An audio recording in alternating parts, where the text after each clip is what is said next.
Sasa nataka kuwaletea ujumbe kwamba sisi watu wa mlima tumetizama, tumeangalia, na yule ambaye tumeona kwa mapenzi ya Mwenyezi Mungu mwezi wa 8 tarehe 9 mwaka ujao atakayechaguliwa kuwa rais wa Jamhuri ya Kenya si mwingine bali ni baba Raila Amolo Odinga. Deputy President, ya kwamba tunamjua ametudanganya muda mrefu sana.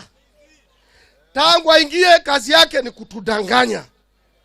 Alitudanganya atajenga viwanja za mpira, stadiums kila county hazijajengwa. Alituambia watoto wetu wataingia standard 1 na watapata laptop. Wamefika form 4 anataka kuwapatia wheelbarrow.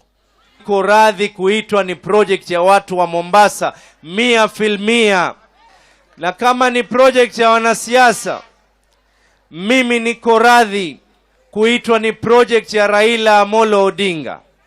Handshake imeleta matunda mazuri, lakini leo kupitia kwa Mheshimiwa Uhuru Kenyatta na Raila Amolo Odinga kushikana mkono, amani imekuwa nchini na tunafanya kazi zetu bila shida yoyote. Nataka akisimama mahali atuambie yeye sasa ni naibu wa rais ni nini anafanya. Mwende tafadhali, you go 2 more days, enhance voter registration.